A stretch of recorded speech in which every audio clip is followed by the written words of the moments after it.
Sat Nam, and welcome back to the channel. My name is Gobind, and this is your channel for grace. Thank you guys so much for being here live, and thank you to those of you that are watching the replay. We're so excited today because we're going to be talking about Nikola Tesla, his astrology, his human design, and his gene keys, and through the lens of did this person, because he's a historical figure, he's not alive anymore, he died in 1943 I think, but did this person live his design? Like when he was alive, did he live his design? Was he living his purpose? Was he living his truth?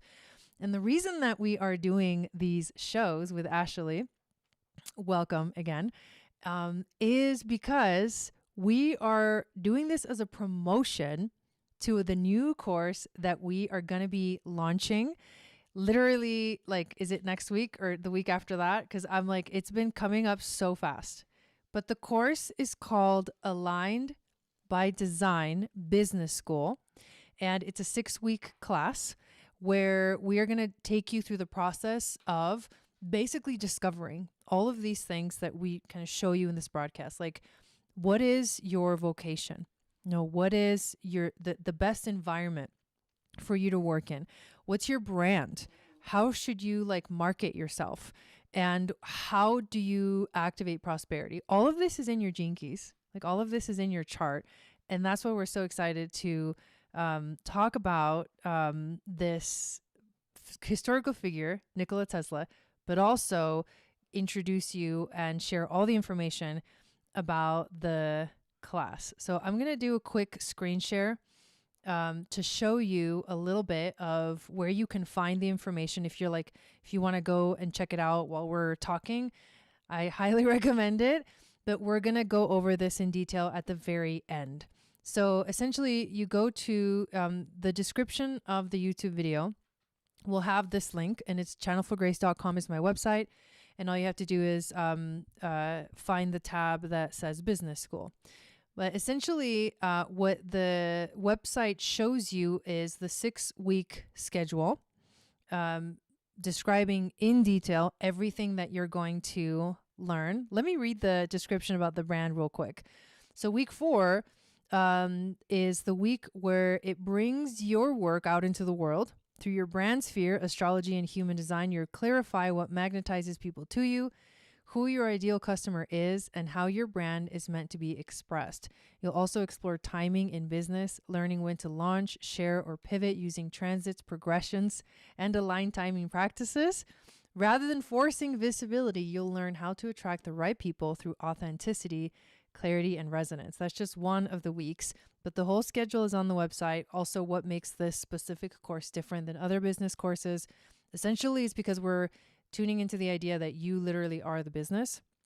Most people don't start like that, but that's the way to start. And that's the way that you will be the most successful in business when you align yourself with all of these things, these aspects of you, including astrology, human design, and your gene keys. But also because this is the new format of business that we're moving into in the Aquarian age. And as we fly into the year of the fire horse as well. And then also the human design shift, the mutation that's happening in 2027. So that is just to give you a little bit of a preview of what we're going to talk about at the very end. We're going to go over this in detail. The class starts January 21st. So don't wait to sign up. All right. So welcome, Ashley. I'm so excited to have you back.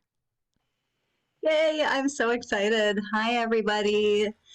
I'm freaking out about the business school because for me personally, for my entire life, work for me was by the end of going through the gene keys and the pearl sequence and that, I realized, holy shit, I was not in an environment work-wise that was here to help me thrive. I was actually killing myself in the process.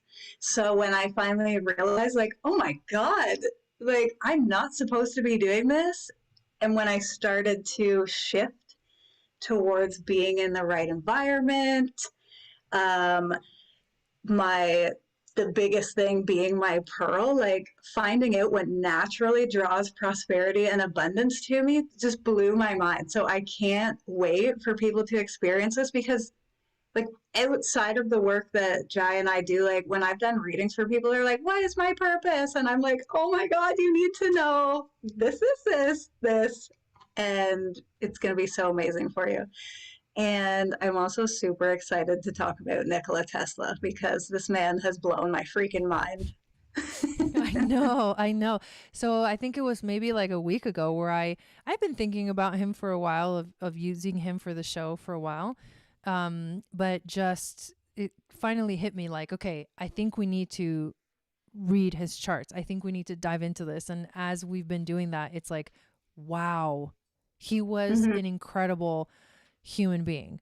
And everything that he like did and he like stood for, you can really see, especially in his gene keys.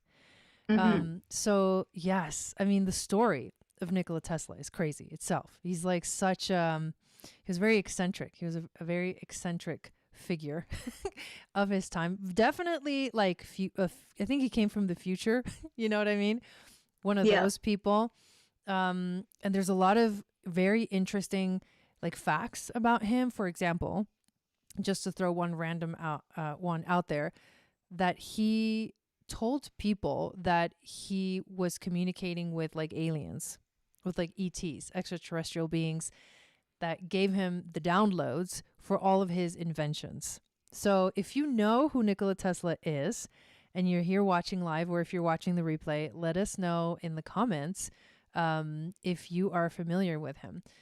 So studying him the way that we did this last week, getting ready for this broadcast, was new, I think, to both of us. But knowing who he was as a general figure, I knew. But it was in the process of like diving into all his information that it really unraveled how amazing of a human being he was. I want to read to you guys a description, a kind of like a bio of him, for those of you that are not familiar with who he is. So a little bit of who he is and his history. So Nikola Tesla was one of the most brilliant and misunderstood minds in human history. He was born in 1856. He was the visionary behind alternating current, meaning electricity, the electrical system that powers the modern world. Nearly every time you flip a light switch, charge a device, or transmit energy over long distances, you are using Tesla's ideas. He pioneered radio technology, wireless communication, remote control, high frequency electricity, and laid the groundwork for radar, robotics, and modern power grids. While others commercialized these breakthroughs, Tesla imagined them as a gift to humanity, which, keep that word in mind, humanity. Tools meant to uplift civilization rather than enrich a few. What history books often leave out is that Tesla was not just an inventor, he was a receiver. He described his ideas as arriving fully formed, like visions or downloads, and his nervous system was so sensitive that light, sound, and electricity were physically overwhelming to him. He lived with extraordinary discipline. He was celibate, but he like fell in love with the pigeon. More on that later. He lived in solitude. We both think he might probably have been like on the spectrum for sure. Because of all the things that we're studying about him, we're like, yeah, he was very different. But he lived in solitude, and he, sacrificed his personal comfort and material success, because he should have been filthy rich with everything that he like came up with, invented, channeled, download, whatever you want to call it. But he was actually really poor. And he actually died poor, which sucks because he was meant to live in superabundance. That was his like life's work. So there's parts of Tesla that are sad. There's a lot of the story that is really sad. I think there was moments where he was really fully in his element, and then there was moments where you see that he didn't quite fully like reach the ultimate, I guess, success that he could have reached in his life had he had all the doors open to be able to like let it come through for humanity. There's a lot of resistance, and that's why he died poor, and all of that. So let's see what else we got here about Nikola Tesla. Freeing humanity from scarcity and energy dependency was what he believed was his mission. Wow. When his dream of global wireless energy threatened financial power struggles, here we go, support vanished. And Tesla spent his later years in poverty watching the world adopt his inventions while dismissing the man himself. Tesla's true legacy is not only technological, it is spiritual. He believed the universe was governed by frequency, vibration, and resonance long before science had language for it. He saw energy as consciousness in motion and viewed humanity as a single electrical organism evolving together. That's like really advanced. In many ways, Tesla lived ahead of his time, paying the price for carrying a future the world was not yet ready to receive. His life asks us a deeper question. What happens when a soul is perfectly aligned with truth, but the systems around it are not? Do you have any comments about, just in general, him as a person, Ash? Yes, the lower section of that bio, it actually, like, when I watched the documentary on him, I literally fucking cried and cried and cried because I could feel how he was just so unseen, and like all he wanted to do was literally help humanity and gift them free, clear, clean, sustainable energy, because there's this scarcity of it, and because investors in that were like, oh, we can't profit from this, no thanks, we don't want to help the world. Mm-hmm. And it was just like, you knew that, like Jai was saying, we definitely knew that he was on the spectrum, like, because he was able to see like fully functional, like piece by piece of his workings come together in his mind. And it's like he was so freaking intelligent and just totally dismissed. So like it literally broke my freaking heart to learn about him, because I mean, parts of that, I feel like that in myself. Mm-hmm. So when I was reading and watching these videos, I was like, oh my God. But like, what? It's like, he literally was like an alien. Like, just way too far ahead of the future. Yeah. For time. Mm-hmm. Mm-hmm. And I think, and it's sad because, I mean, I watched a couple of documentaries too and videos about him, and especially the part where he was actually on an episode of Ancient Aliens, which I think was so funny. And that was because he did say that he spoke with ETs, that they communicated with him, and they were giving him the information that he needed to like progress humanity. But because of money, and like it was right, like Industrial Revolution, all that stuff was going on during the time that he was alive, that his vision of like freeing, there was a lot of like liberation that he wanted for humanity.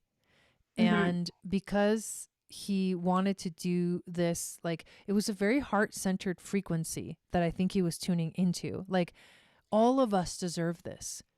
And the money, right, the bankers, which were like specifically like JP Morgan was one of his bankers, his financiers, they wanted to make money out of what he was doing. And when they found out that he was planning on like giving it to everybody for free, they were like, nope. So they cut off the money.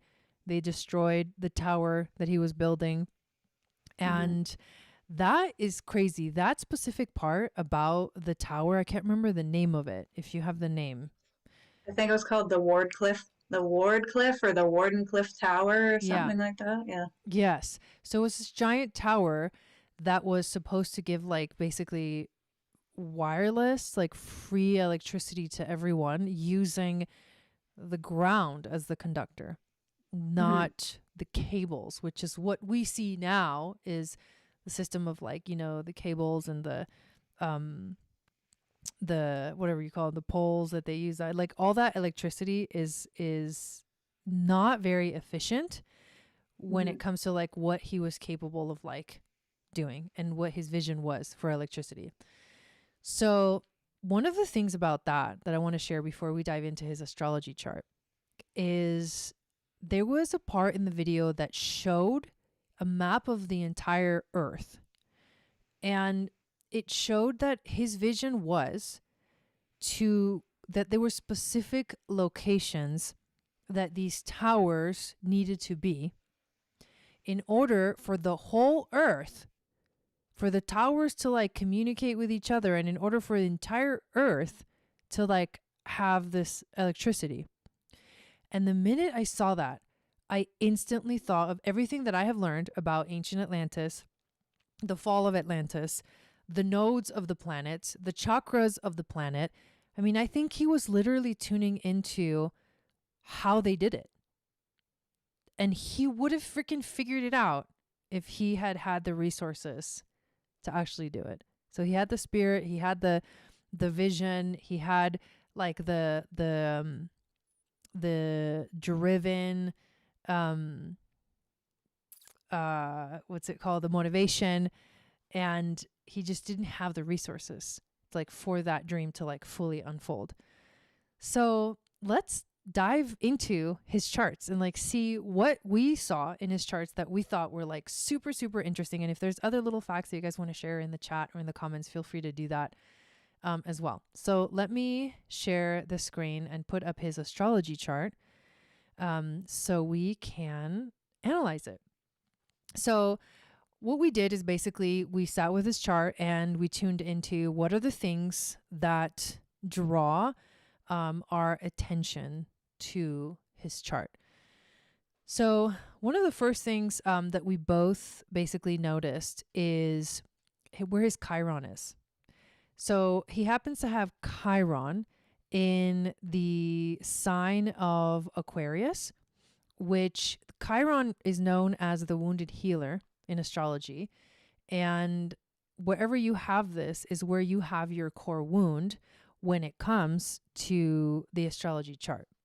There's also a core wound sphere in the gene keys, which is different, but we're going to talk a little bit about it because it's also your vocation in the gene keys. But wherever Chiron is where you have an insecurity.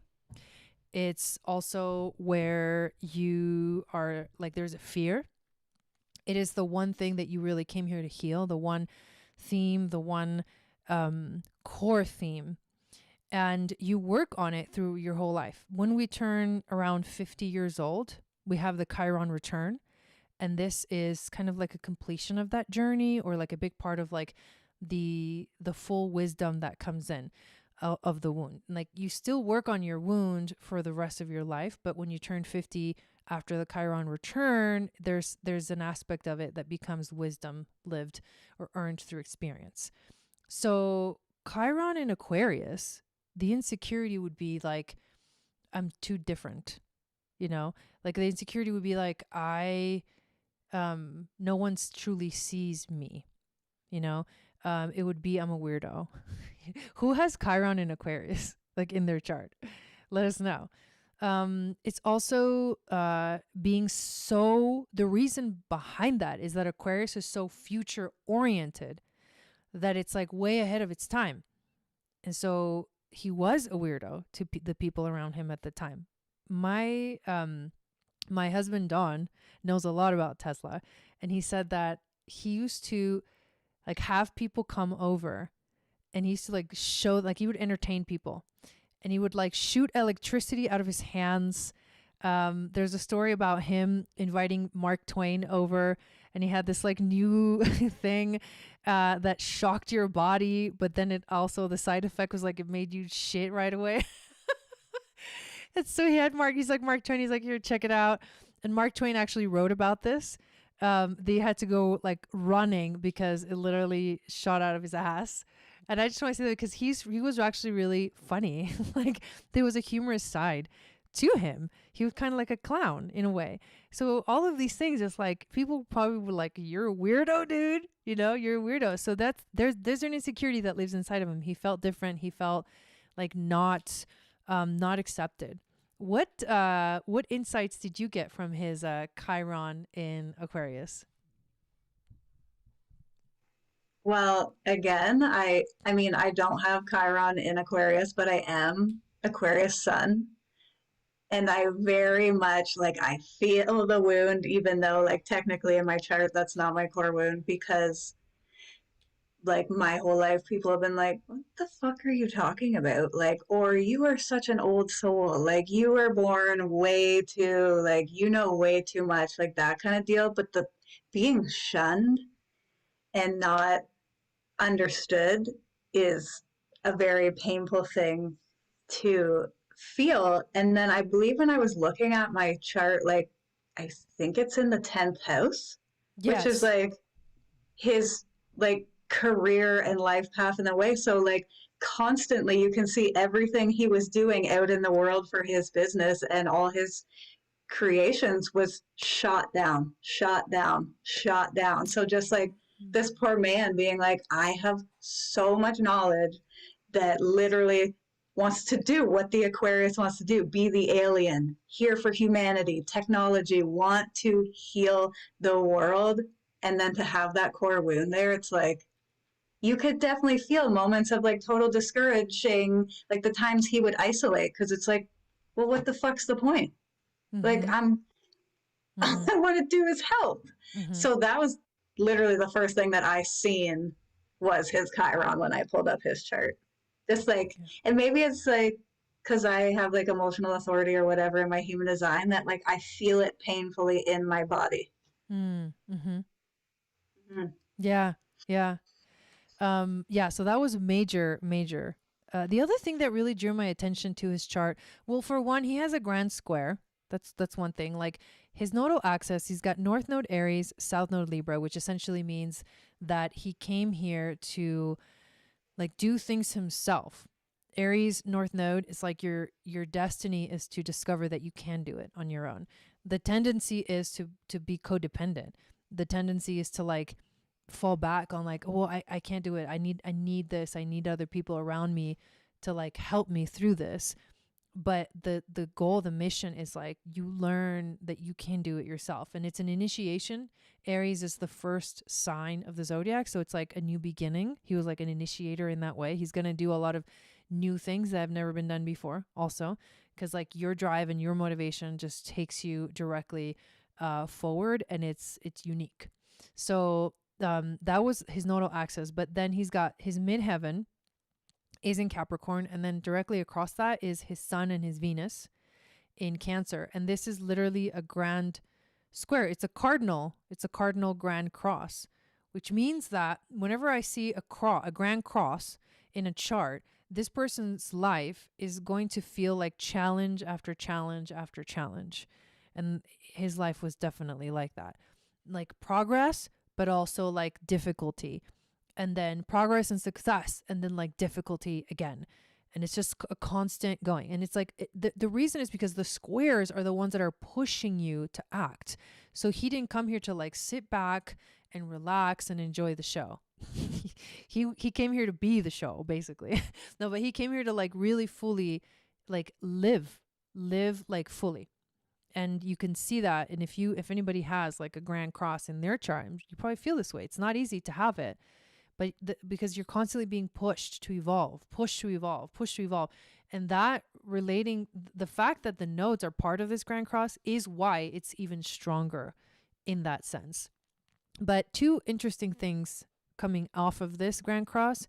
One of them is that he was a sun in Cancer, and he was actually born at the stroke of midnight. There's a story about when he was born, like that there was an electrical storm, lightning storm, that like lightning hit, and then right then when lightning hit, he was born at midnight. And so there was like superstitious energy around that. Like his mom was a little freaked out. Or other people around were freaked out, but his mom was like, no, it means he's going to be like a powerful soul. But isn't that crazy? Like a lot of people, historical figures, we don't often know the exact time of birth, but he was born at such a powerful moment that like he even shared it all the time. Like it was like I was born at midnight and there was a lightning storm. And a lot of this like lightning and storms are related to Uranus, the planet Uranus, which is the planet of change, revolution, individuality, what makes you unique, and the future of humanity, the Aquarian age.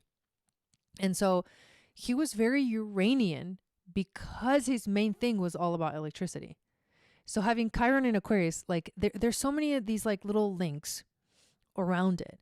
But he was coming back to just to finish this thought about Sun and Venus. Sun Venus is a beautiful conjunction to have in your chart when you're born, because it means that it's like the angels are around you, the angels are protecting you, and you're not alone. So I love that. He was also very emotional when it comes to Cancer. And then the other thing is like, Cancer is ruled by the moon, and his moon is right with his south node in a stellium in Libra with Mars, which all these things have like come out in other areas, how very significant. So I feel like he had definitely karma with his mother. That's one thing with the moon and the south node. Karma with his mother, like a very strong soul contract. And there are really powerful things about his relationship with his mother that we also discovered. Do you want to read about that, Ash? Yeah, for sure. Okay. So when we were kind of looking into the relationship that he had with his mom, like Jai was saying with the South Node and the Moon in Libra, we found some pretty cool stuff. So what we have here is Nikola Tesla's relationship with his mother, Duca, with profound, formative, and soul-shaping. She was the single most important influence in his life. Tesla adored her. He spoke of her with reverence, tenderness, and awe, often credited her, not himself, for his genius. Duca Tesla was illiterate, yet extraordinarily intelligent, a natural inventor, creating household tools and mechanical devices from nothing, literally to make her household cleaning and everything way easier. Deeply intuitive, practical, and emotionally strong, and she was the energetic center of the family. He believed he inherited his mental abilities directly from her, not from his father, who was a priest and a scholar. This tells us something crucial, that Tesla's brilliance did not come from books first, it came from embodied intelligence from the feminine. Mm-hmm. Tesla was extremely emotional, bonded to his mother. She was his emotional regulator, his safe space, his source of approval and belonging. Her presence grounded him, her absence destabilized him. So it says when she died in 1982, he was 36. Or 1892. 1892, yeah. Mm-hmm. Yeah. He was 36 years old when she passed, and he was devastated, and he ended up suffering a severe physical and emotional collapse, like basically nervous breakdown. Mm-hmm. And he said that after her death, something essential left him. Mm. So it says Tesla did not relate easily to women romantically, but he held the feminine principle as sacred. Tesla unconsciously internalized a belief that true devotion requires self-denial. And so it also, like we have here, saying that it could contribute to his celibacy, his isolation, his tolerance of poverty, his neglect of his own emotional needs. Not because he lacked desire, but because devotion to him meant giving everything. Mm. And this is a pattern many sensitive, gifted beings carry, especially those deeply bonded to powerful maternal figures. It makes so much sense. Being Mm-hmm. Sun in Cancer, Venus in Cancer, even Saturn in Cancer, that means that the biggest lessons in his life were relating to his mother. Mm-hmm. That is all the mother. Cancer is the mother. It's ruled by the moon, and then the moon with the south node. You can't like, it's so clear. And the grand square. All of these are part of the grand square. So it's like there was a very powerful like dynamic going on for him. And he was definitely a very emotional being in general. A couple of other things in his astrology chart are his Mercury being at 28 degrees of Gemini. That's a very advanced mind. So when you have the third decan, anything in the 20s in your chart, in the 20 degrees, you have in some kind of way mastered the energy, and you're really here to just like channel it. So Mercury rules Gemini, which means that his Mercury was also very, very strong. So a highly brilliant mind. And just to add like a little tiny bit of step astrology, 28 nets to 10, which has to do with the earth and manifesting. So it was a mind that essentially the net result was to manifest things, to materialize things into reality, which is interesting because his core wound was the 48th, which is part of the codon ring of matter, which is about materializing things, like bringing things into matter. So that is very fitting. And I talked about the nodes. The North Node in Aries was also, this I didn't mention, it was in the 12th house, which is the house of spirituality, with Jupiter there as well, magnifying the energy. So that means that his journey, his destiny was also spiritual in nature. Like it had to be. It was like he was on a hero's journey to discover himself.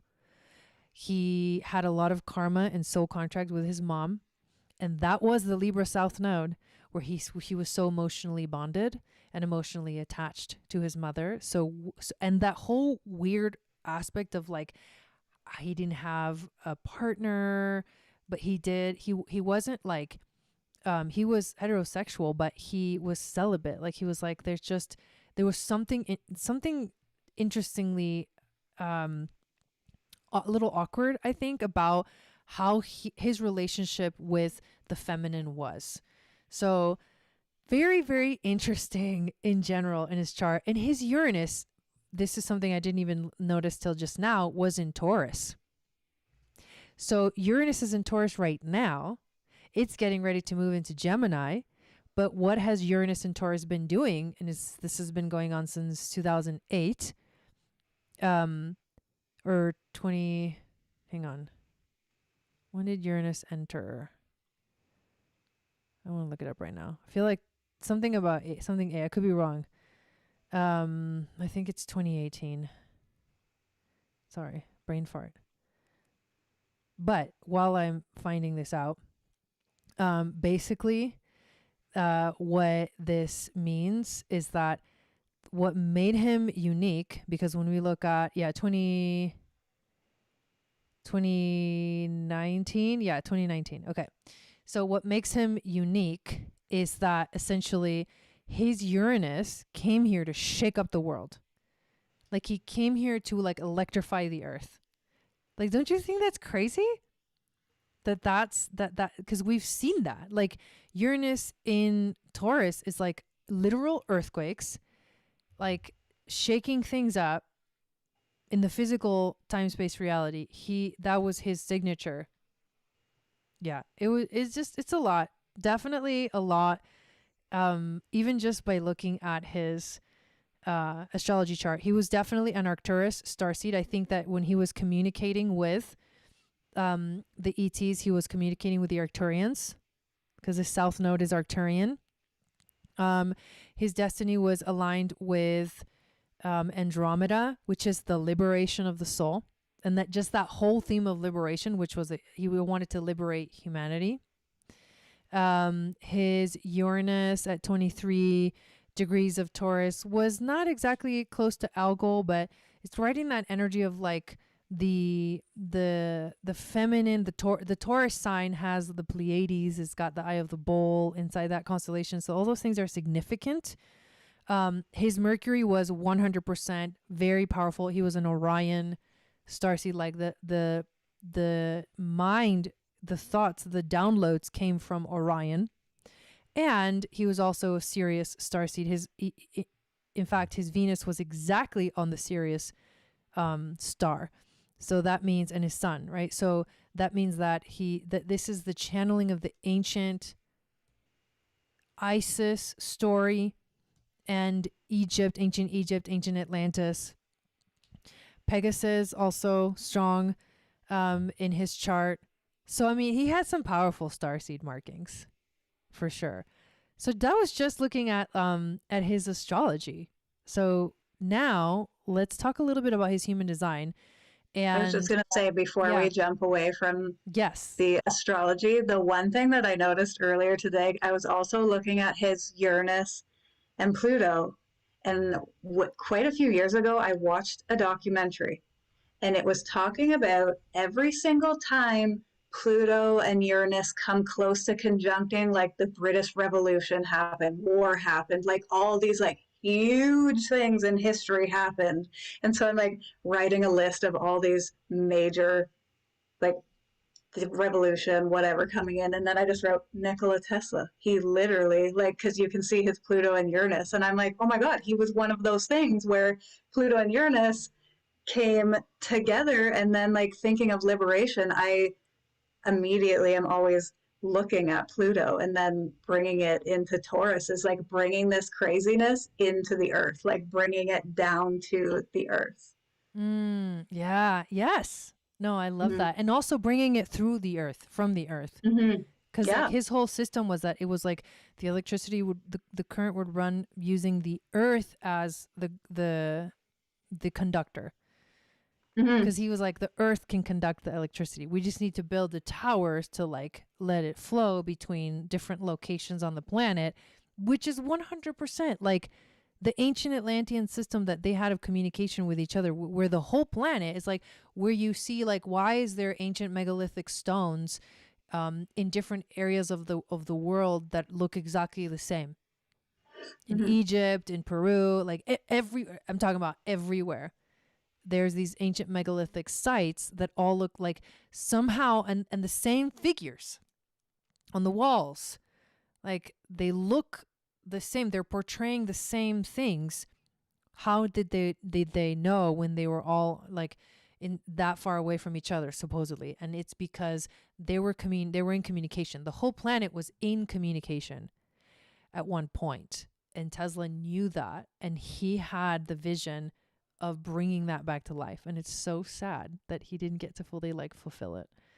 So we discovered some awesome stuff about his human design. Let me share his chart on the screen. So he was a manifesting generator, which means that he had the energy to do the things that he loved. That was very clear. He was like one of those people that was like from one thing to the next, to the next, to the next. There, like he had tons of notebooks. He wrote in them all of his ideas, all of his experiments, all of his inventions, and he's just constantly in movement. That's a manifesting generator energy. Also, all different types of things that came through him. Like he wasn't just like talking about electricity. He was also talking about spirituality. He was also like, he was celibate. So there was something about the body that really fascinated him as well. So manifesting generator energy can jump around a lot and have many, many different loves, like things that he loved to do that inspired him. Very manifesting generator energy. His aura was enveloping. So that means that he would have filled up the space that he went to. In whatever room he found himself in, his energy would fill up the space, and he would like be in a way very infectious to other people. That's how the aura of the generator and manifesting generator works. His strategy was to respond. And so that would have meant that if he followed his strategy, then he would have been like at the right place at the right time when it came to just anything in general in life. He was also a 3-6 profile.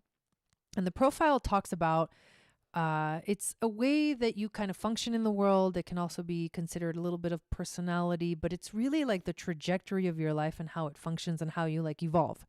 So third line meant that his entire life, and this never ended, was all focused on trial and error.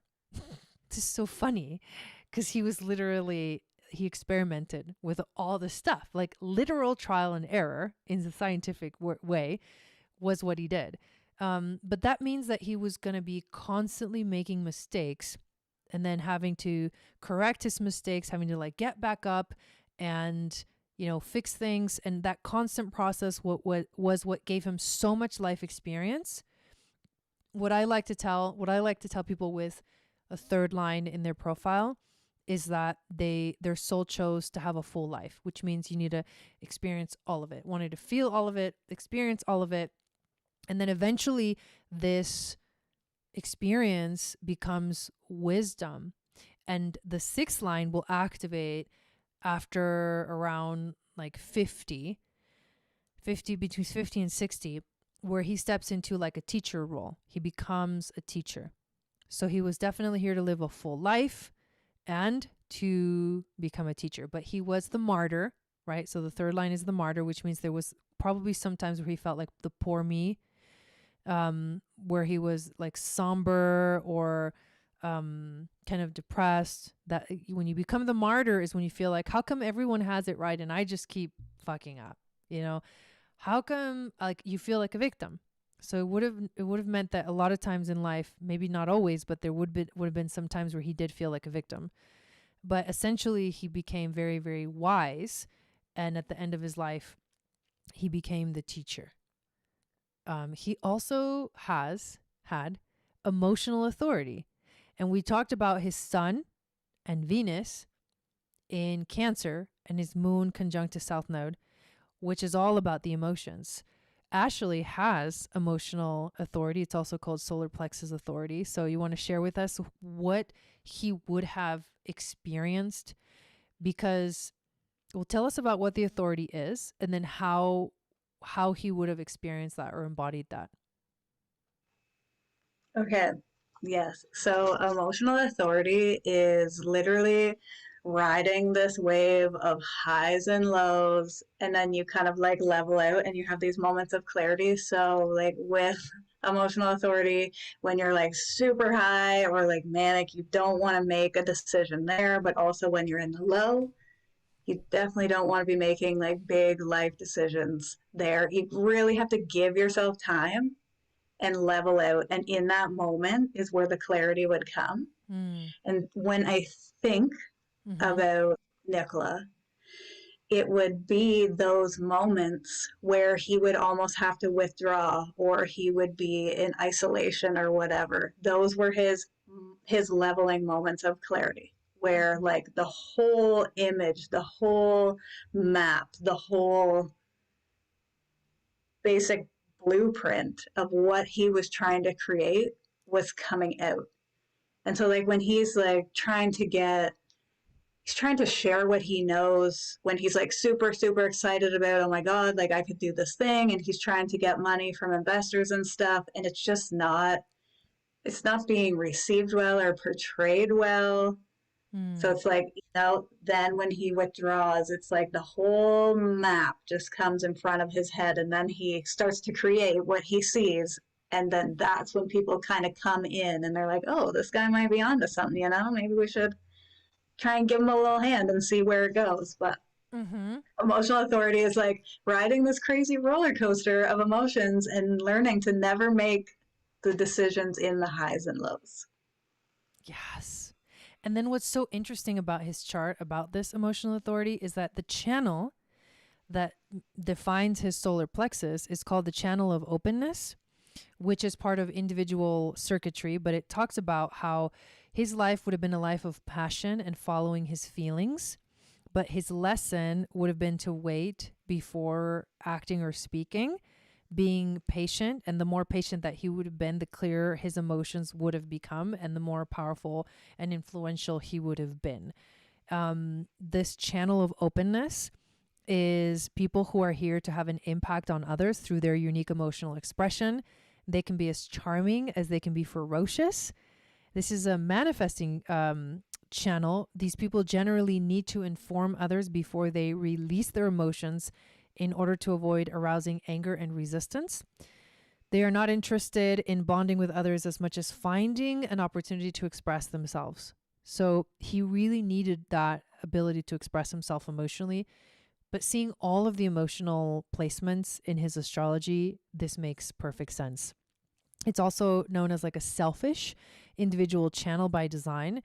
his deepest role in life would have been to have an impact on the emotions of others. However, these people can only be really effective at influencing others when they honor their moods. Absolutely. So their credo is don't eat if you're not in the mood, don't go out if you're not in the mood. It seems like he lived like that to me, especially when he would like isolate, especially when like, just specific things about, his personality and how he kind of approached life and functioned just in general. It seems like he was always kind of honoring how he felt. Like, I'm not going to do it if I don't feel like it, kind of thing, right? So that's very interesting because when you look at, if you have emotional authority, when you look at the channel that connects the solar plexus to one of the centers, that's the emotion that flows through you. That's how it goes. And the authority is about making decisions. It's the only way that you should be making decisions, through your authority. So that means that he had to honor his moods at all costs. And he had to do that, just like you just mentioned. So it's fascinating. Let's talk about, did you want to add something? No, I was just taking a big inhale from that.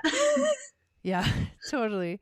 So next I want to talk about his incarnation cross. So he has the right angle cross of penetration with the 53rd gate, which is the pressure to initiate new cycles and open doorways that others are not yet ready to walk through.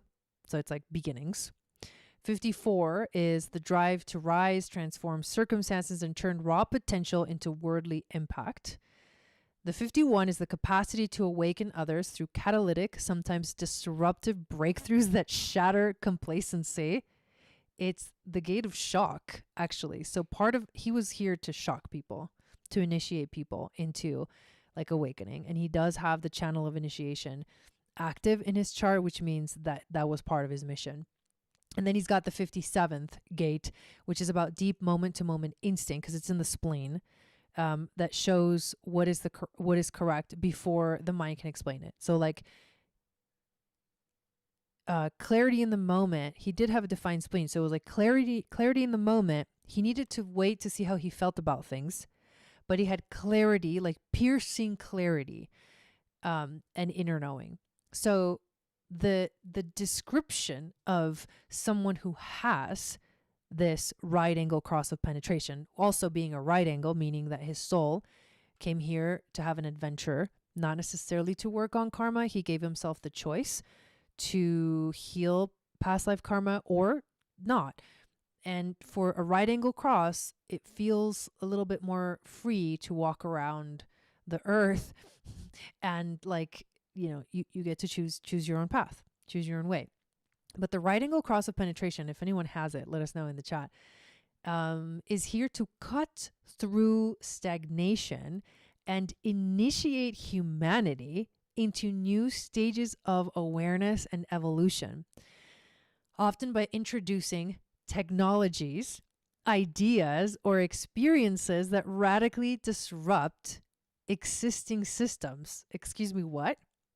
People carrying this cross tend to arrive as catalysts rather than caretakers. They are not here to maintain stability, but to break open what has become inert so that something new can emerge. Whoa.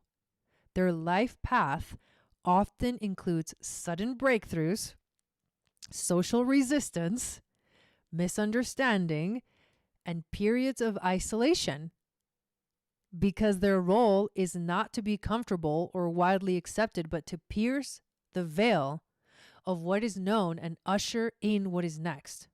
Whoa. At its highest expression, this cross serves evolution itself, awakening collective potential through courage, intuition, and the willingness to initiate change even when the personal cost is high. When we read that, we were like, what? Are you serious? Whoa. Like, I don't even have any words for that other than, damn, he was that. That is who he was. And the incarnation cross in human design is sort of the version in human design about your purpose. And like, where in astrology you've got the nodes, or In, the gene keys, these are the same numbers. You have your life's work, your evolution, your radiance, and your purpose. In human design, you have your incarnation cross. It's a big part of like your soul journey. Like it would be like the soul contract with yourself. That is one of the most fascinating parts about his human design, because it like perfectly fits who he was. And the fun thing is we can see it because he lived and died, so we know who he was, and he was famous. So very fascinating. Anything you want to share about that? Any thoughts? I was just going to say, if you had to have a dictionary picture and description of Nikola Tesla, that right there, just paste his picture right there, because that sums him up completely. Like Yeah, when we right. were reading that, I was like, do we need to Yeah, explain exactly. any further? Do we need to do any more research? I Because that's right know. there. I know. It was crazy. So, Yeah. like beyond amazing that is his cross. The other thing is that's really interesting about his human design chart is his centers, like his defined centers versus his undefined centers. And he's got, most of the centers defined in his chart, but they're all below the throat. Like from the throat down, he's got defined throat, defined G, defined ego, defined solar plexus, defined root, defined sacral, and defined spleen. That means that he was solid. Like if someone comes into the world and they have everything defined, it's like they push outwards. So when you have a lot of undefined centers, you absorb a lot. You take in your environment, your surroundings. But when you have defined centers, you kind of push into the environment. It's a much more solid of an energy frequency. That means he would have had a consistent way of expressing himself, consistent willpower, consistent sense of identity, consistent energy, consistent emotional waves, consistent ability to deal with pressure and stress of life, and consistent intuitive awareness. What was inconsistent for him, his undefined centers, are his ajna and his head, which is freaking perfect though, because he needed to have an open mind, like a blank mind, and his head center is completely open. No gates in the head at all. A completely open crown to take everything in and then do with it what he was going to do with it, with all the other centers. Yeah. So, isn't that fascinating also? Um, Anything you want to add? I was going to say, one of my notes, one of the first things that I was drawn to was the head and the ajna. And it took me back to a part in the documentary that I was listening to, that when he was talking about connecting with the ETs. Like, and before the Warden Cliff Tower was totally taken down, he would go and sit beside the tower because he was so sensitive to light or sound or frequency. He would just sit with his tower and he would receive. So I'm like, well, no shit, because he's got an open head and an open ajna, but then to add in the ajna where the 17th gate is, that's his Jupiter, that's his pearl. So it's like he received the knowledge, Oh and my then the God. pearl was like, ah! And this is what you're going to be doing. Here it is in your brain. You're welcome. So that was like, oh my God, wait a second, what's the 17? And then I'm like going through the charts and I'm like, duh. Right? So, right? It's Yes. crazy. Yes. And yeah, I wrote that. And then the other thing that I was drawn to was his G center and his heart and the connection there. And like the hit that I wrote was uh, a bridge, a strong connection between his destiny, his soul, his heart, and his mind. Mm. And so after I fell into that, I opened it up and it has his, let's see here, it has his North Node, his Sun, and his Mercury. Mm-hmm. So it was like, it felt like literally his passion, his heart, and his mind. There was this defined connection that was consistent for him all the time. It didn't matter.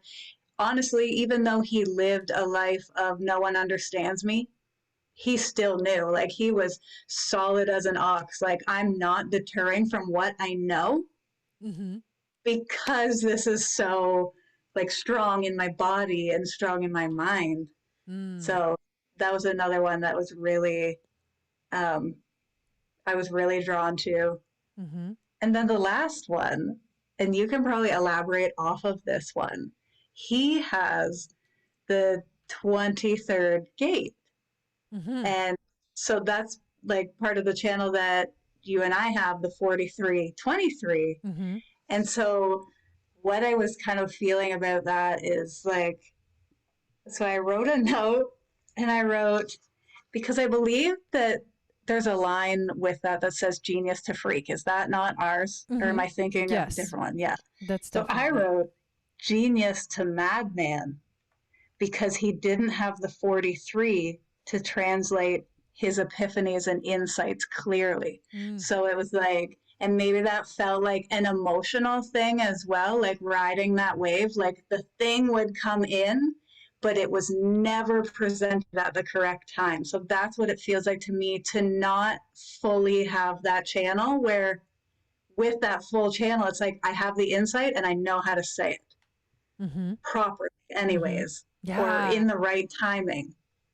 A lot of his journey was about learning the right timing to express and to share. And you explained it beautifully. It's like without the whole channel complete, it's hard to know when is the right time to share and to sort of like translate his visions, his thoughts, his downloads to words Mm-hmm. themselves.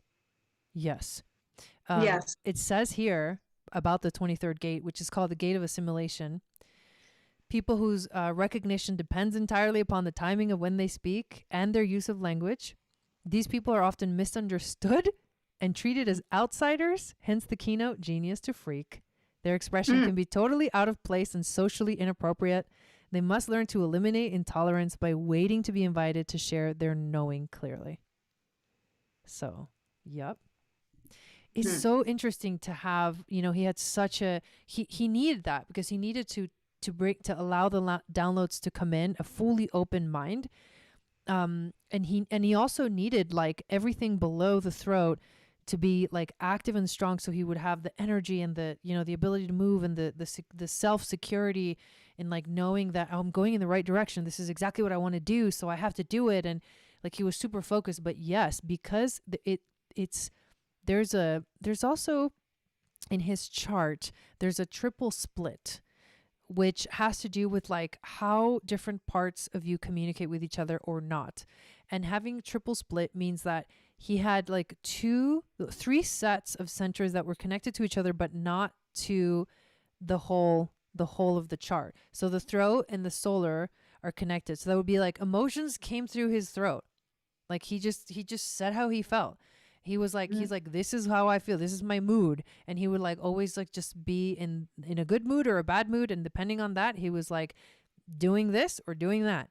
The other split is his G center and his sense of willpower, drive and motivation. So like he was very, when he knew what he wanted, it was like he was very clear about the direction. He didn't need anyone to like guide him through. And then he had sacral, root, and spleen, which is energy, pressure to deal with stress, and then intuition. So like, but because those three sets of centers were not connecting to each other, he may have felt like sometimes these voices inside of himself that were contradicting each other, or like there was parts of himself that wanted this but then a different part wanted that. So it may have been confusing. Like the more split definition you have, the more it feels like there's like not that good communication inside of you, within yourself, which would have added to probably the whole being perceived as like the weirdo thing. But yes, that's super fascinating about his centers. He has a few defined channels. He has the channel of openness, which I talked about already. I mentioned a little bit the channel of initiation, which is about shocking people into awakening, like initiating people into awakening, showing new things. bringing new things into the world, showing that it's good to take a risk. Like it's good to just freaking go for it and do it. And it leads to, it's a spiritual shock, but it leads to a heart led awakening. So he would, this is what made him a very catalyzing figure. And because he would bring in sudden breakthroughs, and that was because of his bold choices that he would make. He also has the channel of maturation. And this one is really interesting. The channel of maturation is the channel of growth through cycles, where life unfolds in distinct chapters that must be fully lived, completed, and integrated before the wisdom emerges. A person embodying this channel often feels a strong pull to begin new experiences and just as strong a need to stay with them until their natural ending, learning through immersion rather than shortcuts. This is not a fast energy, it's a developmental energy designed to ripen over time, often through trial, repetition, and gradual refinement. When aligned, this channel brings deep patience, resilience, and the capacity to shepherd projects, relationships, and inner transformations to completion. Very powerful. When rushed or frustrated, it can feel like restlessness or boredom, but its true purpose is to honor the organic timing of growth and evolution. So basically, like, he really needed to be careful what he committed himself to, because what he committed himself to, he needed to see out through the end. And it's really interesting because when I was looking through his progressions, I think around 22, age 22, somewhere around there, he had a progressed new moon. And then, 20 and a half years later, he had another progressed new moon. And then 20 and a half years later, there was another. So he lived through like basically like 4 cycles, because he was born into one cycle. Then he had 1, 2, and he had a fourth one. And that fourth one, he didn't see it through all the way because he died.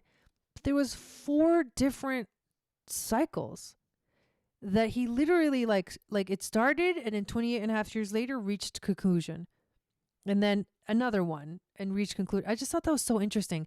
And the other thing that was really interesting that I did mention when we were talking about his astrology was that, but it's all about Uranus, is that he died when he was 86, and the Uranus return, not the opposition, but the return happens at 84 years old.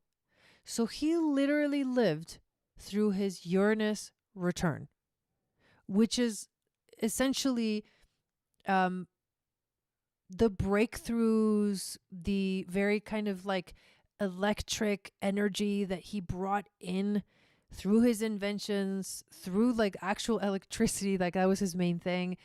All these aspects about him, the way that he was different, the way that he came to revolutionize the world.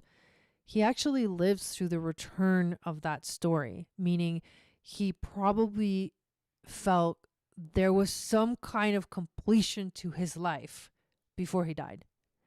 And you mentioned a story. You want to share the story about the pigeon? Because it relates to this. Yes. Okay. So Jai mentioned way earlier in the beginning that he was in isolation all the time, but he found so much joy in pigeons. And although he didn't have because he was celibate, he didn't have intimate relationships or anything really with women, but he basically fell in love with a female pigeon. Like, he loved it like he would love a human woman, which is kind of funny, but cute.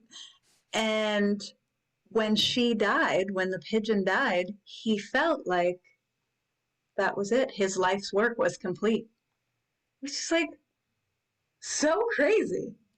Because it like reminds me of a soul contract. Like, he had literally felt like he had this soul contract with a pigeon, and okay, she's gone. That means my life's work is complete. But then again, it's coming back to the feminine aspect.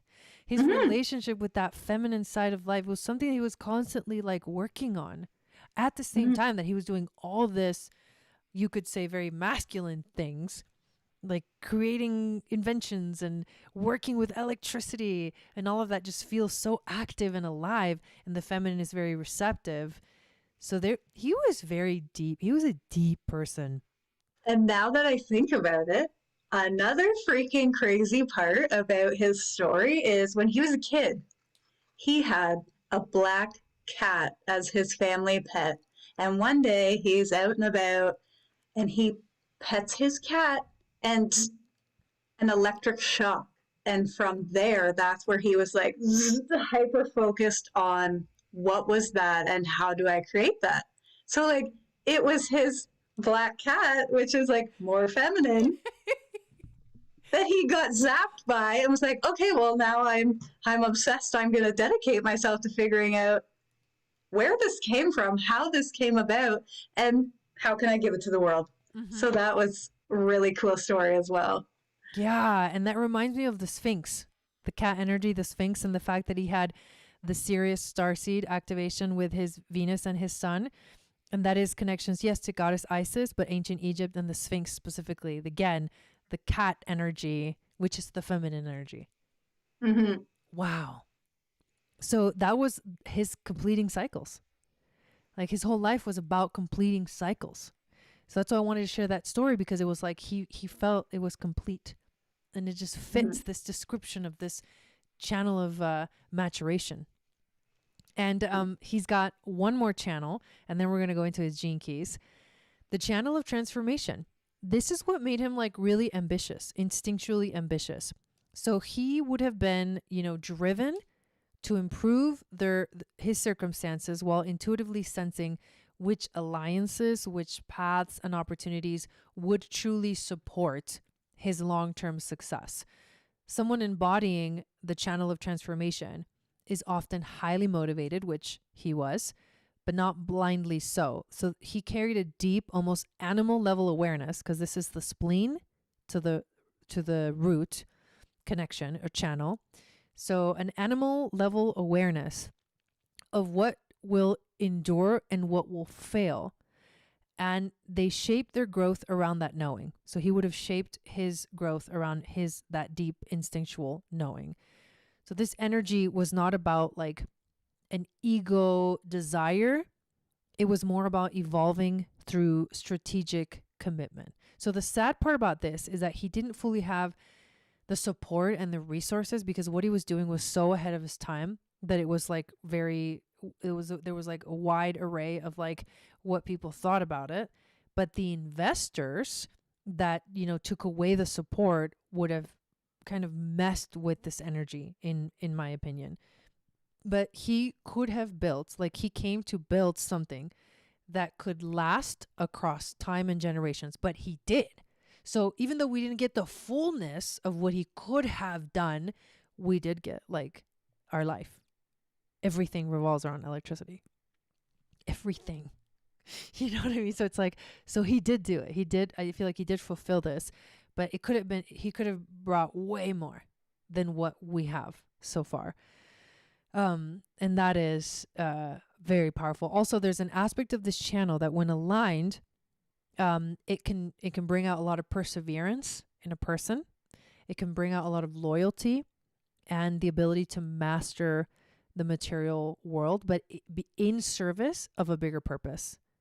So he always like was thinking about humanity, like evolution, taking humanity to the next level. This was the big service that he was here to bring to the world, and he did it for the most part. But I feel like it could have been way more if he hadn't been held back by money and resources and things like that. The story of Nikola Tesla makes me literally want to be like a justice warrior and like go back in time and be like, how dare you? Like, just so upset at everyone that caused him all this anguish. Yeah, yeah, for sure. So now we get to his gene keys. So let me share his chart on the screen. So here we go. This is what I want. So we can talk about actually his pearl sequence. We want to focus on the pearl because this is what we're teaching in the class. So we can start kind of bringing that in a little bit. But the Align by Design Business School is going to take you through your pearl sequence to show you what is your vocation, basically, you know, what you're here to do, what you're naturally good at already. Basically, it's what you're naturally good at. And that's why it's your vocation. What's the ideal environment for you to work in that will support you magnetizing the right clients to you through your brand? And what is your pearl, which is what actually activates prosperity for you. So the power of the pearl sequence is that it's completely related to business.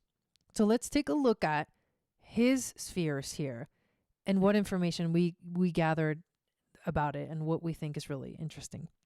So his vocation, which is the 48th gene key, line 1, would also be his core wound, because the vocation comes out of the core wound. So basically his core wound, this 48th gene key, is a shadow of inadequacy, which means there was many times where he would have felt inadequate in life. And he needed to heal this. He needed to show himself that he wasn't inadequate. He needed to transmute this shadow of inadequacy into the gift of resourcefulness and eventually the city of wisdom. But that is also because we're doing this. This is a lifelong journey. We are naturally already good at it. We just need to ask ourselves, what have I healed in my life? What has been the deepest wound that I have been working through just by being alive, just by being here on this planet? It's also part of the soul contract with yourself. It's the piece of you that you wanted to work on this theme, this archetype, because you knew that when you healed it within yourself, you would have healed it for everyone. So he was basically here to teach us that all of humanity wasn't inadequate, that we were resourceful, and that we had a deep wisdom, a deep well of wisdom to tap into as a humanity, as a collective. And that well was infinite. But that's why it was the fear of the unknown. There's a lot about this Jinki that's the fear of the unknown, because what's possible, the possibilities are endless. And that is scary to not know. That was his biggest wound in his life, but also his vocation to literally channel wisdom. This Jinki is in the spleen in human design, and it's called the gate of depth. So he just needed to surrender to the deep well of wisdom that lived inside of him. And do you want to talk to us about how we would incorporate his line regarding if this is his vocation, what aspect do we learn from the line that is here in the vocation sphere, and how and would have he embodied it? Did he embody it? So yeah, with the line 1, it being production or the producer and originality. I mean, obviously, he literally channeled this wisdom in and brought it forward to the world. And what I know about the line 1, and again, he was squashed because it wasn't going to really benefit the investors in any way. But as the producer, you have the main idea and you bring it to the rest of the community. In the lines here, it'll be the marketing agent, the one who makes everything look good. So he came forth with the original ideas to give to the world, and they were We'll take, we don't really know about that and that, but not that and not that. So yeah, it was a lot. It was kind of at the mercy. yeah. And that's And it was what crazy happened. too, because sorry, go ahead. Oh, no. I was just going to say that it makes sense that only some of his ideas made it through, because he was really at the mercy of everyone else taking that original idea and making it grow and evolve. Yeah. And I was just going to say, when I was listening to that gene key, it was crazy because, again, with the right angle cross of penetration, oh my God, that's him. When I was listening to the shadow, the gift, and the city of the 48th, it was very much So inadequacy, it was saying the fear that drives people to obtain knowledge in the search of feeling adequate. So, Mm. like, every time he was told no, he just kept going back and going back and going back. And it also talks about a portal to the infinite, which we know he was connected to, and it being the primal fear of the feminine, which also reminded me of Oh my God, that's his right. his south node and the moon and that, and just how intuitive and how receptive and how he really was in touch with his feminine. And then the gift of resourcefulness, literally the description was operates to serve humanity as a whole. And then I wrote, clearly no one wanted this from him, as he was trying to give free energy to the world, but it Mm. couldn't make people rich. It also talks about the deficit that the world is in, and he knew there was a scarcity. So I know how to tap into this, and I can give that so people do not have to be scared of that. Mm-hmm. And what else? It talks about a new global age and giving clean, sufficient energy to people. I'm like, this is literally Nikola Tesla. What the fuck? And then with the city of wisdom, like, it opens when you step away from fear, it opens this endless well or this void within you. That the void isn't scary. It's literally this beautiful, like, constantly giving of information, and he was dialed right into that. Mm-hmm. And it really is a shame that, like you said, he was at the mercy of everyone else. Mm-hmm. Yeah. I just kept thinking about, like, capitalism and the industrial world and all that. It's like, and I got nothing against money and making money. Like, that is our form of, like, kind of gauging, abundance now. Like, there are a lot of, this is a really good conversation and topic.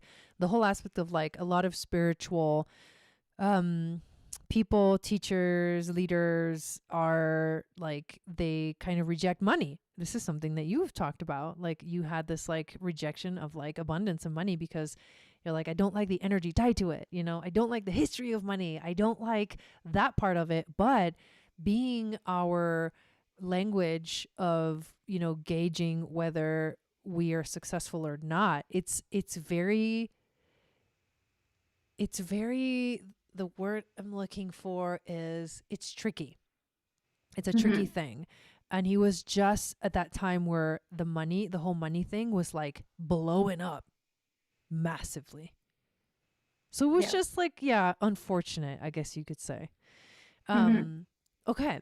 So your core wound becomes your vocation, and we just saw this in his chart. The line in the vocation talks about what is what are you here to kind of bring to the world? In which way are you here to bring your vocation? So he was this original thinker. And next we get to what was the ideal environment for him to work in. And this one is really interesting because it's the culture sphere. And we're going to really dive into this in the class. We're going to actually have you come up with your own, like, detailed description of all of these things and show you how to analyze it yourself.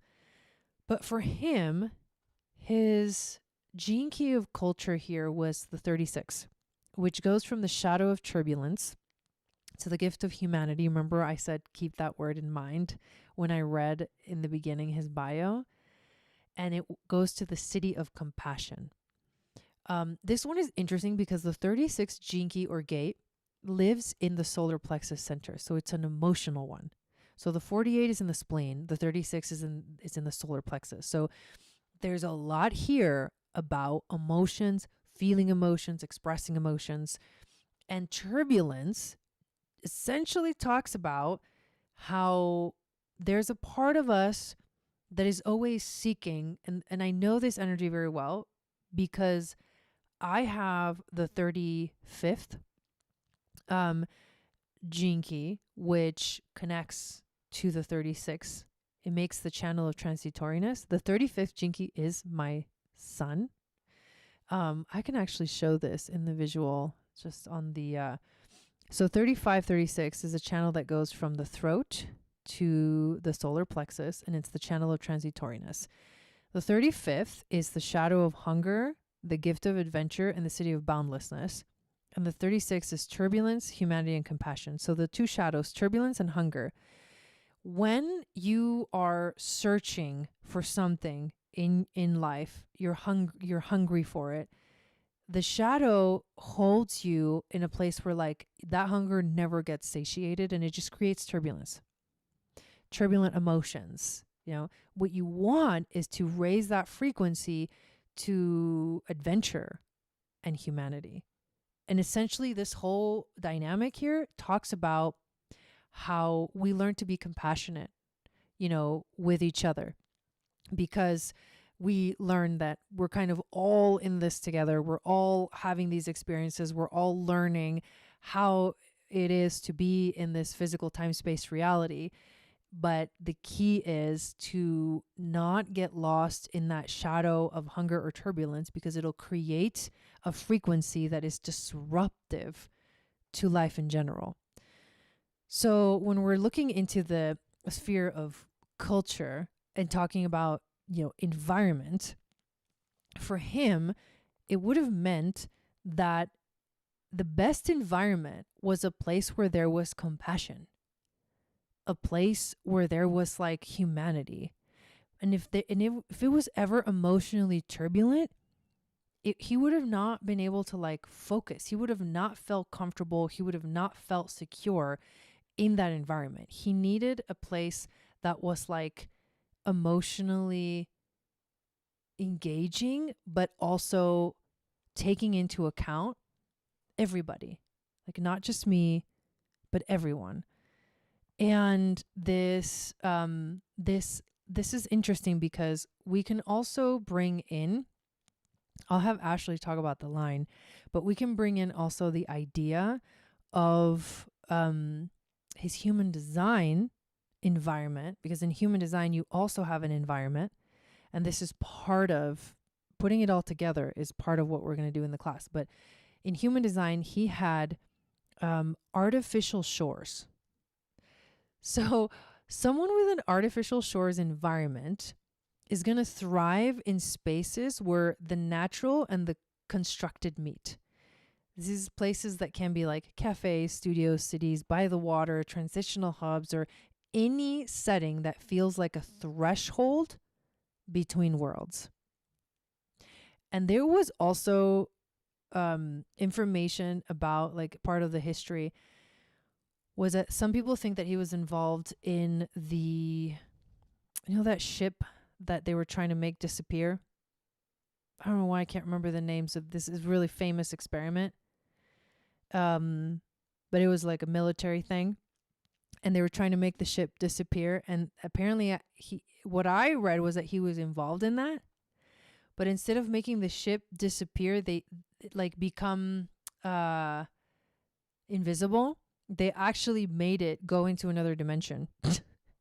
And that when it came back, when they brought it back, or when it came back, that the people on the ship came back and they were like stuck inside the walls with like their arms and legs, like half body in the wall. Like it's this crazy experiment. Someone knows the name. I know you guys know the name. If you can put it up in the chat for me, so I don't have to go search for it right now.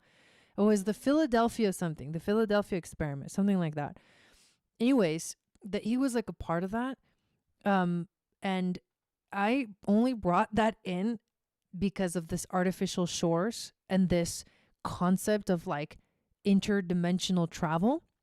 And then they think that what he discovered was time travel. They think that they took the ship to another place in time, and then it came back and there was like a malfunction, the whole thing. But time travel, artificial shores, like places, thresholds between worlds. That is why I wanted to bring that up. That was his jam. Like that was his environment. So in essence, someone with our artificial shores are also designed to be nourished by movement, by changing scenery, human activity, rather than deep isolation or purely natural settings. And their energy often comes alive when ideas, cultures, and people intersect. He also had inner vision, which means that he would have, his perception was very inwards. Like, I have inner vision and I see better with my eyes closed. I always say that because I'm tuning into energy, and my eyes get distracted. Like, they want to go inside to see what's not seen, right? To see the unseen and hear the unheard. I close my eyes to the physical material world and I have more, I see more. And he had the same thing. Hard to describe, but he had the same thing. So all of this is part of what would have been his ideal environment. So a place where there was humanity and compassion, not turbulence, a place where he was in between world. That was exactly basically how he functioned. What do you want to add to this and share, and about the line too? Yeah, I was just gonna say same is, closing your eyes to see. And it was very, I think it was like even visually shown in the documentary, like how his vision inside was so clear and concise. So that makes a lot of sense. Mm-hmm. Um, with his line two for the culture, it would be partnerships, which is kind of conflicting when you think about Nikola because he was a loner, kind of. He was a little bit of a recluse. But basically, what it says is that um, the best way in the culture here would be to thrive in partnerships that see your gifts and you have a natural, like a mutual respect for each other's intelligence or your genius. And so coming together and having that respect for, okay, well, maybe I don't understand this over here, but you have something really good over here, and vice versa. Like, bringing that together can create so many amazing things when it comes to a work environment. And the only thing is like, there could be partnerships that really complement each other, but there also could be ones that compromise. And in those moments, you have to kind of discern, like, learn from the challenges to kind of find the gifts in these partnerships. Mm-hmm. And so it's just, it's very, it's a difficult one to think about him because I think he had one, I can't remember if he was an investor or if he was just someone that Westinghouse Mm-hmm. that was really into I think he might have been an investor and was like Mm-hmm. a lot of the stuff that he's seen, he was like, oh, yeah, like I'm definitely coming along for the ride for this because I see what you have to offer. But then I get it, I mean, probably money related again. I can't remember why he pulled out. So it's like, it's sad for him because he could have had some very supportive partnerships to help him get to where he needed. And like, I believe at one point he was working with Edison, but Mm-hmm. then the second that people started saying that Nikola was smarter or better in inventions than Edison, then that relationship got cut too. So like, it's just like, it could be beautiful. Sounds like very turbulent partnerships that he had. Yeah. Yeah, literally. Yeah, to put it all together. And Mm-hmm. he needed people that were aligned with his vision. He had a Mm-hmm. vision for humanity and he needed partnerships that would align with his vision. That was, I think, the unfortunate part, that he didn't fully get that, to experience that. Yeah. But yeah, that is his culture sphere. That's his ideal environment. Next, we jump over to the brand, which is in the activation sequence of the gene keys. This is called a life's work. So it's his life's work. It's also his brand. It's what magnetizes people to him. It's also where his sun is. And remember, he has sun in Cancer. So this is the frequency of his brand. It's the shadow of immaturity. It's the gift of expansion, and it's the city of superabundance. So essentially, what I read this one earlier today because I wanted to remember exactly what it means when he talks about superabundance and maturity and expansion. The 53 is part of, when I shared his channel of maturation. It's part of that channel of maturation. And it's the part of the channel that initiates, that it's the new beginnings that then in the 42 have to be completed and worked through the whole thing. So it was like, it was an initiatory energy. He was here really to like bring new things into life, to begin new things, new processes that would later on be completed by humanity or whatever. Like all of his experiments, there's people today that are, you know, they're trying to recreate his experiments. He did have all these notebooks that where he had like chests and chests of like notebooks, and they all disappeared and they don't know where they went. They think the government took them. I mean, I don't know. There's conspiracy theories about it, but there's people that want to finish what he started. So he was the starter. He was like a fire starter. And then now he wasn't the one that was supposed to finish it though. And that is very interesting. That's very key because it shows us like who, you know, that there was parts of him that did fulfill their purpose, and there was parts of him that didn't fully like thrive. He didn't fully thrive in that space. So immaturity has to do with like how we would think about it. It's like there's no direction. There's no, you know, it's kind of like doesn't have a purpose. But when an energy that is ready to begin something has a focus and a direction, it has the potential to expand and create superabundance.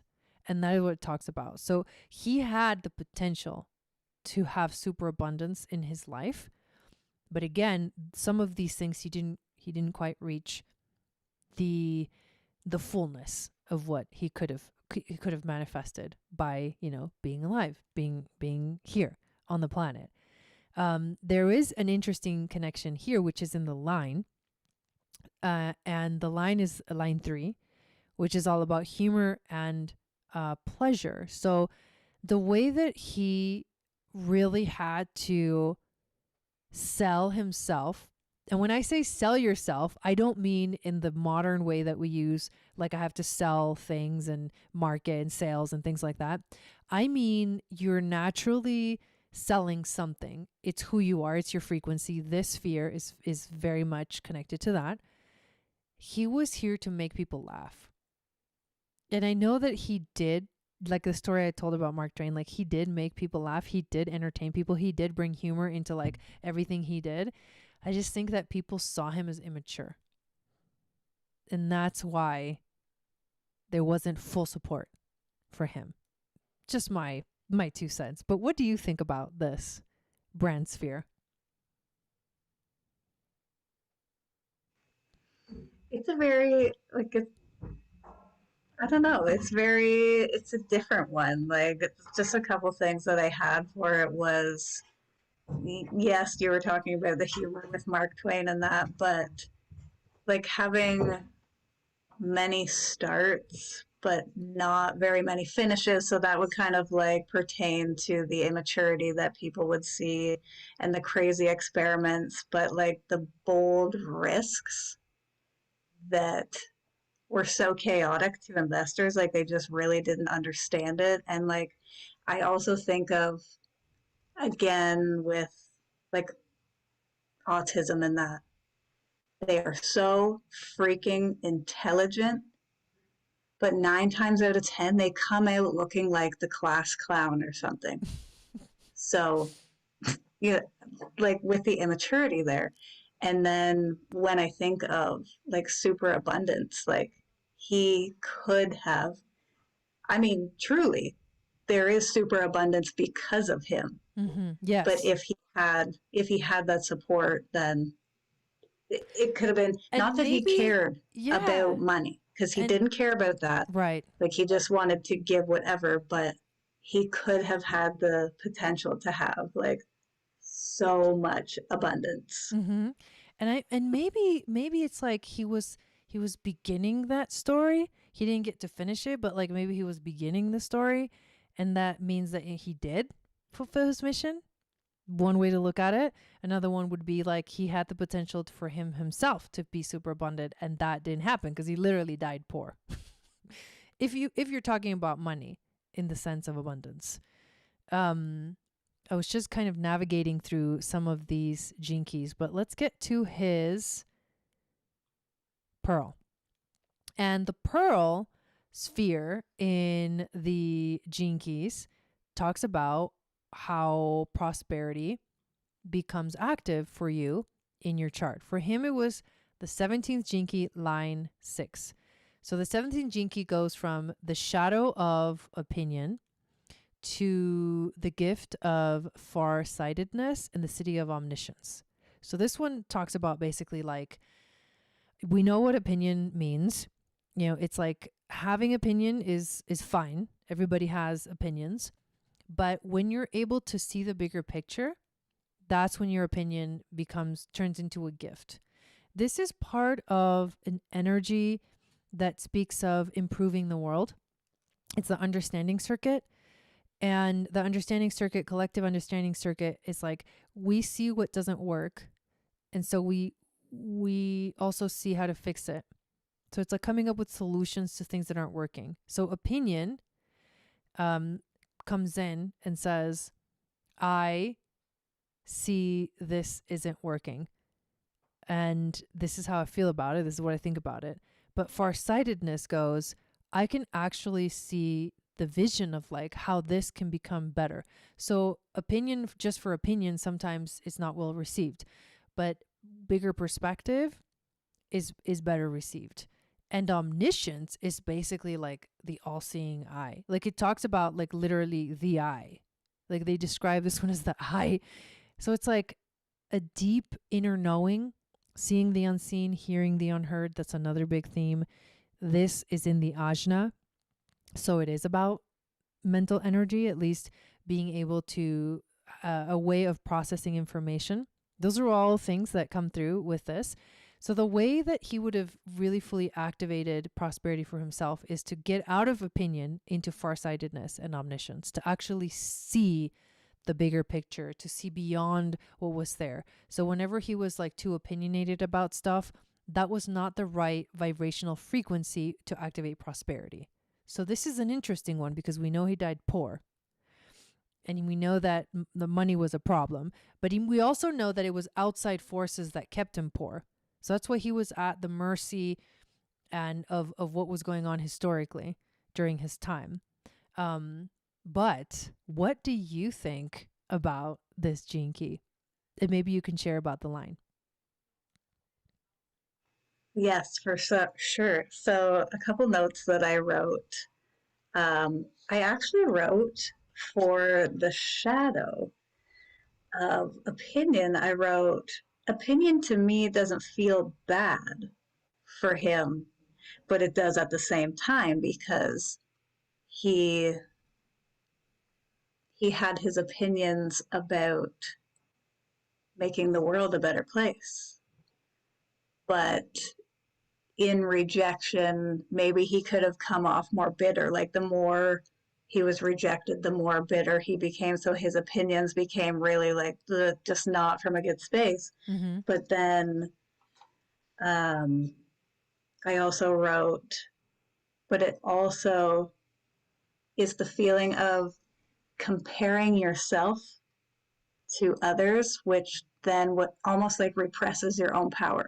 Mm-hmm. So that's what I was feeling, like the shadow of opinion for him. But then with farsightedness, what I was reading about it in the book, I was like, oh my God. So I wrote, to see details of a situation as well as the holistic overview. So like he's seen the mechanics and he's seen the earth and he knew, okay, I can connect these two and give the world this crazy stuff. I wrote examples, finding solutions to help the world with channeling power with Earth's energy, grasping divine mathematics, Mm-hmm. and able to follow patterns and rhythms of nature, which also correlates to the sixth line, Mm-hmm. which is about nature. And so it says the secret to prosperity is to learn and trust nature. Every atom within you is spinning with the same toroidal energy as the spiraling galaxies beyond, and the actions you take on a personal level have a holographic impact upon the whole. The Mm-hmm. destiny of your prosperity comes in a revelation that you are a part of the unified field and thus hold the vision for a future where humanity is in harmony with the natural world. Your Mm, mission is to care deeply and yet detach from the idea of success and failure. Your wisdom and trust will help guide humanity towards a new, brighter future for all. there you go. And Yeah, that would have and been, yeah, go ahead. I was just to say, and I also just wrote again, like super, super connected to the feminine, and with um, omniscience, it talks about a complete opening of the ajna and the third eye. And then I like go back to his human design and I'm like, well, it is completely open. Yeah. Yeah, So totally. yeah. I was looking here into some of the codon rings that form part of his pearl sequence. I think it would be fun to explore that a little bit. So the 48th is the ring of matter. So let's start there. The ring of matter and its four specific gene keys program the human developmental process of incarnation from the point of conception to the age of 21. It is through this codon ring that the spirit first penetrates into the world of matter and releases its true radiance. Throughout each of these cycles, the codon ring of matter and its associated gene keys play a crucial role through continued testing of the outer environment. Essentially, these gene keys are looking for constant biofeedback so that the child can orient itself in the world in a healthy manner. The three phases are the physical, emotional, and mental, and they're governed by the 46, 48, and 18 gene keys respectively. So the 48th would be the emotional phase, whereas the 57 lays the lays down even deeper seeds in these three phases through the three trimesters during gestation. So he had the 57th. I feel like he has this one. Let me just double check real quick. He does. He has this gene key and it's his purpose. It's his purpose sphere. It's where his south node is and it's where his Mars is. So we were looking at in the beginning in his astrology. So that gene key is all about clarity. So his purpose is finding clarity, embodying clarity, just being in a clear state. And that meant that when he was in that space, he was fully tuning into the Arcturian starseed because that's where his Arcturian energy lives. It's in the south node. So the clarity came through connecting to them, and the clarity came through knowing what he came here with, which was a lot of wisdom. Yeah, let's go back over here. So that is very interesting. Now, the other gene key that we were looking at, the 36, is part of, I think it's, let me look through here real quick. 36 gene key, the ring of divinity. Deeply connected to the true meaning of the Christ consciousness, the ring of divinity and its four genetic archetypes have the capacity to awaken the highest consciousness inside of you and will bring the eventual manifestation of the full divine being into the world. The ring of divinity reveals a great truth, the 63rd, that all humans are made equal in this suffering, the 37th. Doubt makes us human, the 36th, gift of humanity, and leads us to a certain graciousness, the 22nd, in respect to how we treat others. Because of its connection to the 22nd gene key, this codon ring has much to do with the transformation of human awareness through suffering. So that says a lot right there, because he did suffer. The next gene key, which we were looking at, the 53rd, which is his life's work and his brand, is the ring of seeking. So part of his life's work and brand was to seek for answers. The codon ring is the great pressure codon inside human DNA. Each of the 6 gene keys within this group drives an aspect of human evolutionary movement. In the shadow frequency, this pressure creates stress and fear. In the higher frequencies, this pressure generates creativity and aspiration to rise up to greater spiritual awakening. Together, these 6 pressures drive you to seek answers that can bring an ending to the longing inside you. All seeking is therefore partially rooted in dissatisfaction, and all seeking eventually will lead you inwards back to yourself. So like basically the ending of seeking becomes active when you realize that there's no seeking needed, because the answers were always lived inside of you. But it's just this aspect of seeking answers that was part of his brand and his life's work. And the last one, which is the pearl, which is my favorite codon ring, the ring of humanity. He has a couple. He has the 17th and the 25 and the 51 in his chart. So the sacred wound at the heart of humanity and the reason for all of our suffering can be unlocked by the gene keys that make up this codon ring. As one of the complex codon groups, each of the 6 gene keys in this group represent an archetypal aspect of the human story, together encapsulating all the mythic elements of what it means to be a human being. Wounded from the outset, the 25, he has this one. You must do battle with your shadows, the 38. Overcome the limitations of the mind, the 17. That's his pearl. So prosperity came to him when he overcame the limitations of his mind. That's what that tells us. Surrender your need to control life, the 21, and find your true self, the 10, before you can awaken, the 51. That is my favorite codon ring. But looking at the codon rings can give further insight into the stories behind the gene keys. So I always recommend that you look at which codon ring your gene keys are a part of. So basically, the last thing that I want to share here, did we talk about line 6 of the pearl? I don't think we did. Yeah, the nature. Yes. And following the rhythm of the like cyclical rhythms and stuff. Yeah. Yes. And then the whole concept of like that money wasn't even important to him. He just didn't care about it. So that is very interesting. Also connecting it to the whole idea of like he died poor. He probably didn't even care.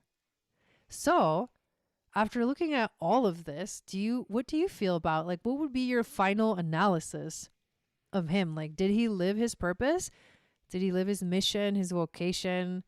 What do you think?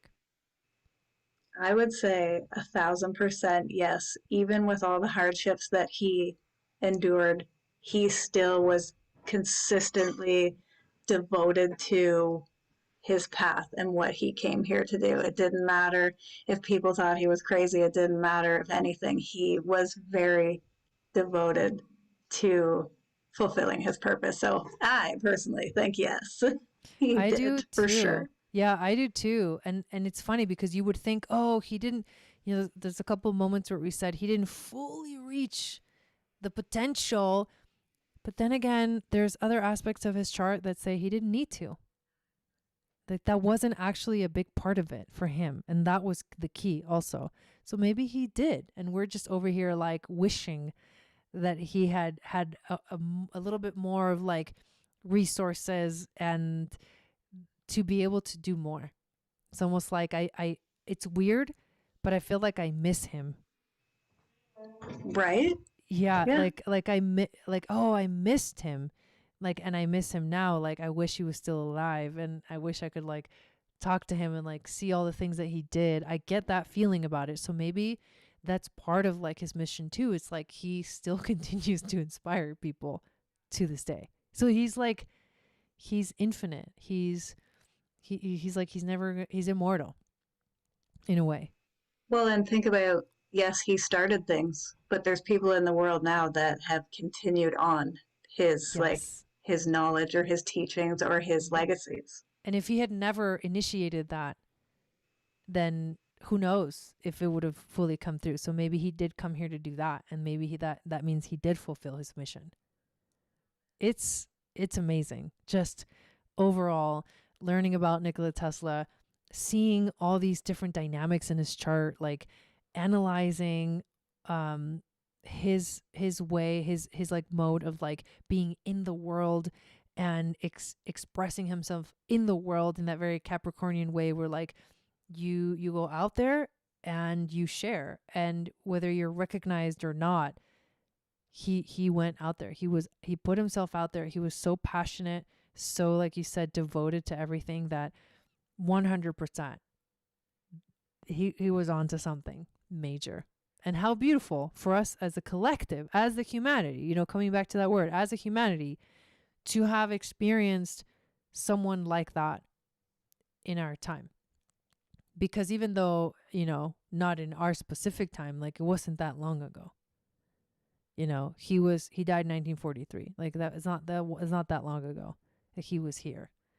So I guess we'll see how it unfolds. Um, we really hope that you guys enjoyed this broadcast. I know we're going really deep in all of these broadcasts. And the reason is because we want to give you examples of like, how could you use your astrology, your gene keys, and your human design to like gauge where you're at in life? Like what is your vocation? Like what is the best environment that will serve you in the space of work and business? What is your brand? What are you selling? And what is going to truly activate prosperity for you?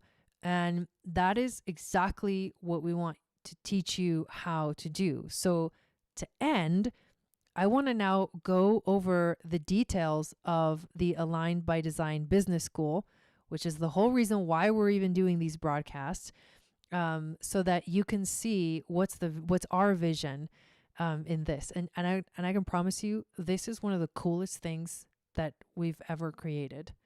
I did an Aquarian business school, Lightworker school, like a few years ago. This is like way evolved from that.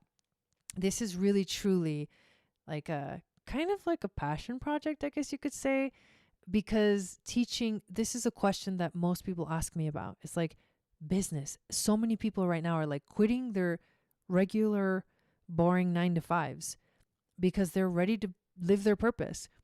And this is exactly what is going to teach you how to do that, which is amazing.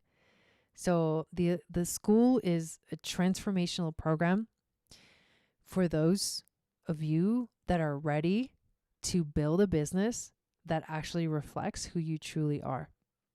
We're going to use astrology, and I'm literally going to teach astrology, human design, and gene keys. Like you're going to have a workbook that's going to end up being massive because I'm creating it right now. And it's like pages and pages and pages of journal prompts, of guides, reference guides, like a natal astrology guide, a synastry astrology chart, a human design connection chart, what to look for when you're trying to like either hire people for your business or join in a partnership. We're going to go to those places that are like so fun and entertaining and really useful when it comes to business, that most people, they don't know that it's available to do that. But we're going to learn also the gene keys. We're going to focus on the Pearl sequence and human design, which will also teach you about your type, your strategy, your authority, and the channels.